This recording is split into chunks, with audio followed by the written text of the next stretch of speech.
Welcome back to Kaulignation, your one-stop shop for all things Kaulig Racing, Dingernation, SVGNation, and all things NASCAR.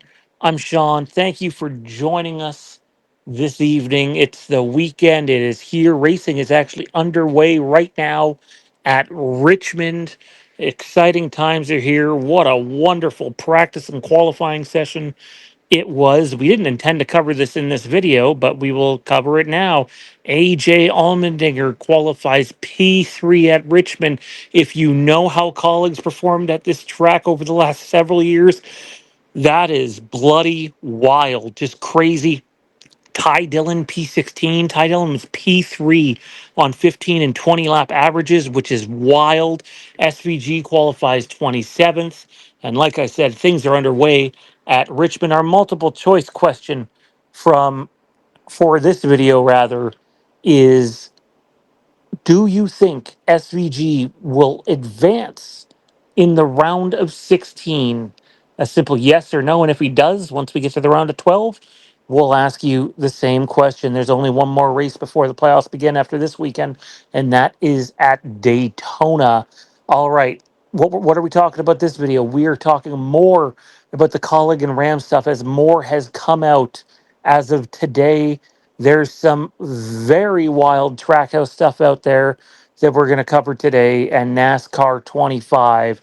So stay tuned for that. Big shout out to our channel sponsors, Lynn over at SVG Nation on Facebook, Alex over at Dingernation on Facebook, and thank you to all our patrons.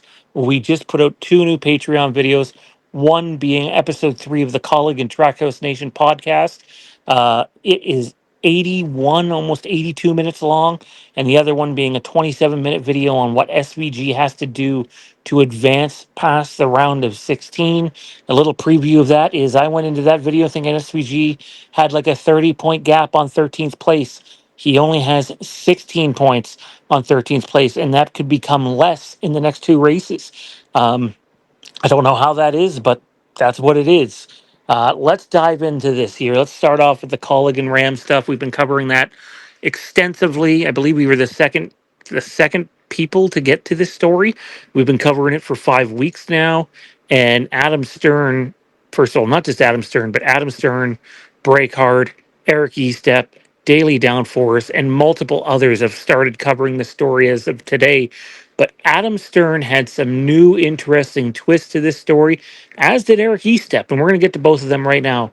Adam Stern had mentioned how the 3 current manufacturers, Chevy, Ford, and Toyota, had agreed with NASCAR to help bring in new OEMs to the sport and that they would not be roadblocks. Well, one of the things we've been speculating is Kaulig losing Chevy support if they go to this rumored Ram and Stellantis, aka Dodge deal. Most people believe Chevy would cut support immediately. We've had things like, could they stay on the RCR campus? Our answer to that has always been yes, because they own the buildings, they don't lease them. But there is the rumor out there of a new race shop for Kaulig. Whether that happens or not, who knows? We've been unable to verify that. But Adam Stern bringing up that very valid point of, hey, look, you know, the manufacturers said they would help bring in new OEMs to the sport. So we'll see if Chevy will stick by their word if this happens or not. If not, then you probably have Kaulig losing the very little Chevy support that they already get on the Cup side and just having RCR to lean on for 1, maybe even 2 years for their sake. I certainly hope it's only 1 year. Eric Estep also added, don't forget Ty Norris went over to Kaulig last year. Ty Norris did an interview about a month and a half ago talking about when he got brought on to Kaulig. He had 5 major things he wanted to do, and Matt Kaulig had agreed to all of them, and that they were going to start taking the organization in a new direction. Why do I bring this up? Well, Ty Norris is one of the figureheads that brought Toyota into the sport to begin with, way back when they joined with Red Bull Racing and Michael Waltrip Racing. Could he be doing the same with Ram and Dodge? It appears that, I mean, he's at least trying to. Whether a deal gets done or not remains to be seen. I know it feels like the deal's going to get done, but until something's done, you just never know. On the NASCAR 25 front, we had a friend of ours be able to play that game, not for very long. What tracks did he ended up playing again? I believe he played Homestead, Daytona, and Talladega. They were the tracks he got to try. and he said the drafting in the game was significantly better than any of the console games in recent memory, which is a plus. He said graphically the game leaves a lot to be desired, and I see that too from what the little I've seen on the game. It's not, the fine looking graphics of a Formula One where they are today, or even where they've been the last 5 or 6 years. Formula One has a realistic look to it, where this game even still retains that cartoony, posterized look that I don't really like. I know there was people that thought they would have the same graphics as iRacing. It's very clear that that's not the case. If you run iRacing on a higher computer, you know how good that looks. That being said, driving was the focus. I was told that you can run 3-4 wide against the computer, that you can make the computer very hard. It's not just 3 or 4 simple levels. It's closer to what Codemasters does with the AI difficulty, and they will drive you very, very hard. They will take you 3 wide, 4 wide on the tracks where you can do that. They will bump you. They will get aggressive. But one area where it's lacking right now is the AI apparently doesn't race each other all that hard. Now, when they are coming up on lap traffic, they will pass it, unlike games in the past where you have first stuck behind 43rd for 20 or 30 laps, and essentially you just go on the outside of them and pass them all.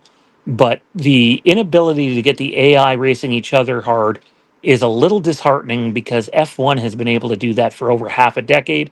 It's not really surprising, though, because the AI on iRacing is just not all that good. But yeah, no, glowing marks about the racing in the game. Multiple racing lines is a thing in this game. When you go up high on the tracks that have a high line, like a Homestead, you can utilize it. You can lay rubber down. The track models were scanned just like on iRacing. So that, for what people are really worried about the driving in the game, um, it certainly seems like it's there. Not a whole lot of talk about the online stuff, though. And then with the Trackhouse thing, we were nudged this morning and said Trackhouse might have been convinced to extend their current deal with Chevrolet by a couple of years, uh, just so they don't take the Dodge Stellantis Ram route, if you will, which they were rumored to do. They were rumored to have met with them earlier with Ross Chastain, but apparently Chevy has sweetened that deal in order to keep them in house. And why would you not want to stay in house? You have Ross Chastain, Connor Zilisch, Shane Van Gisbergen, a three-headed monster in an organization that wants to be aggressive. Chevy would be smart to keep them in house. The question I have, is it just a short term deal, though? Because Adam Stern came out today saying Trackhouse might be biding their time until Honda is ready to come into the sport, so they can line up with Honda, because they run Honda in other sports as well. That is a big new development that we will follow for weeks to come. SVG and Zilish and Hondas, NASCAR possibly having 5 manufacturers. Wow, is a lot happening right now. We'll have to wait and see where it all goes. Check us out on Patreon for bonus content, patreon.com/. Kaulignation. The link is in the description below. Like, comment, subscribe, turn notifications to all, as I mentioned. And we will see each and every one of you in the next video.